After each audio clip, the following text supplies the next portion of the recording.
आमे शत्रु को अर्थात निज भाई को केते थर क्षमा देव।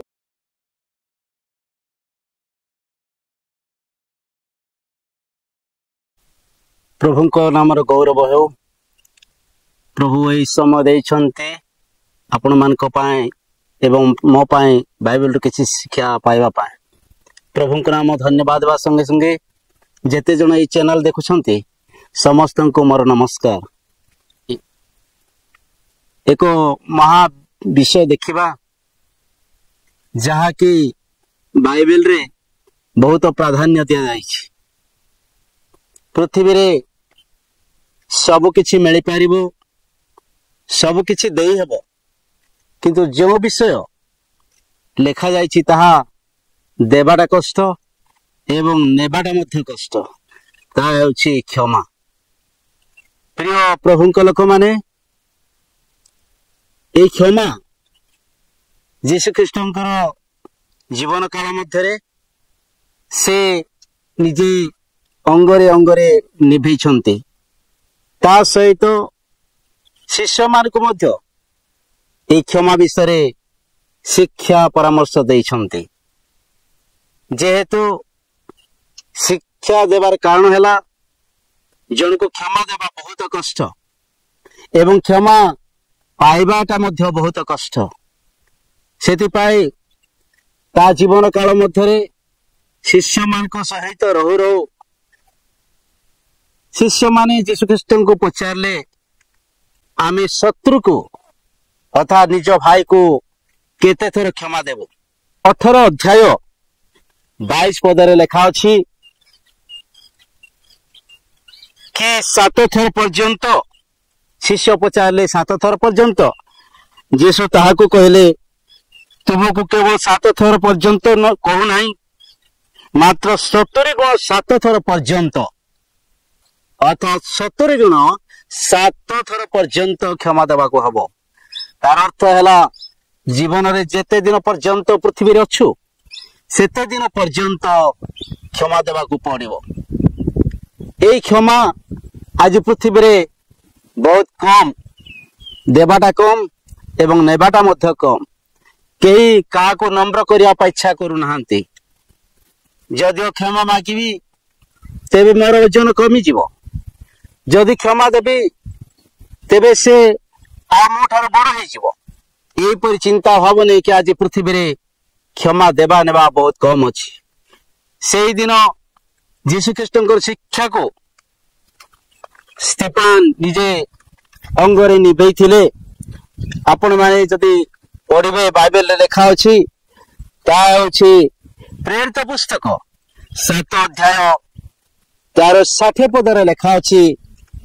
पुनि से आंठोई पड़ी उच्च स्वर डाकी कहिले, हे प्रभु ए पाप ए मानक विरुद्ध रे गणना कर नाही।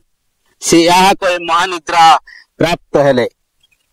प्रिय प्रभुଙ୍କ दास दासी माने क्षमा जमानक पाखरे अछि देवा की नेबा प्रकृत भाव रे ताउछि आत्मिक गुण, ख्रीस्टीय गुण, ऐश्वरिक गुण एवं ख्रिस्टियन जीवन रो गुण। सेटा जा पाखरे या नाही से केबे स्वर्ग को जाई पारिबो नाही। जने क्षमा देवा लोक स्वर्ग को जीवो, क्षमा मागिवा लोक भी स्वर्ग को जीवो। जदि देई नाउ कि भी किबा ग्रहण करि पारु से केबे हेले स्वर्ग को जीवो नाही। सेति पई आमे ख्रिस्टियन लोक माने आम जीवन काल रे आमे जदि बाइबल को आधारित कर देखिबा आदि पुस्तक ठार प्रकाशित वाक्य पर्यंत क्षमा विषय अनेक विषय लेखा अछि।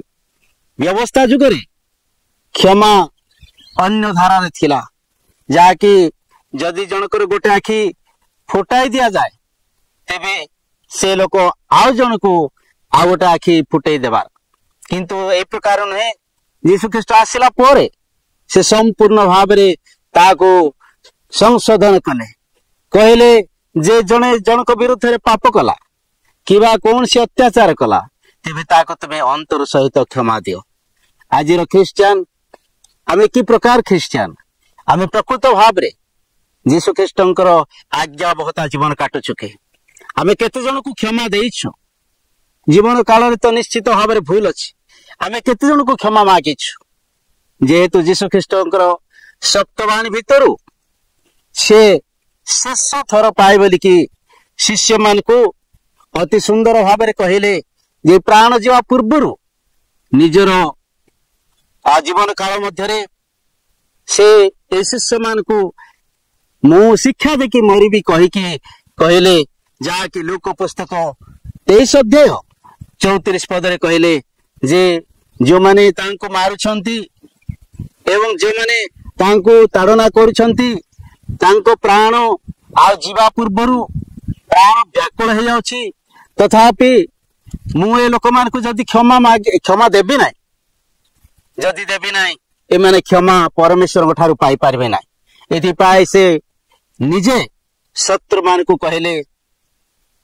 हे पिता ए माने कौन करुछंती ए माने जानू नाहंती ए मान को तुम्हें क्षमा कर से निजे से मान को पाए बोलिकी परमेश्वर निकट रे क्षमा मागी देले परमेश्वर निकट रे अनुरोध करदेले एइटा हेउछि प्रकृत ख्रिस्टियान जीवन ख्रिस्टंकर अनुकरण जीवन ऐश्वरिक जीवन प्रिय प्रभु को दास दासी माने आमे ते वर्षर ख्रिस्टियान आमर व्यक्तिगत जीवन रे आमे प्रश्न करू प्रकृत रे मु केते जन अन्य मान को क्षमा मागी मु तो निश्चित भाव रे जीवन रे अनेक भूल करिछि किबा केते थोर आमे अन्य को क्षमा दे पारिछु जेहेतु अनेक लोक जीवन काल रे आम विरुद्ध रे भूल करिसंती तेबे ए जीवन थाउ थाउ अन्य को क्षमा देबा पाए ए जीवन थाउ थाउ अन्य को क्षमा मागवा पाए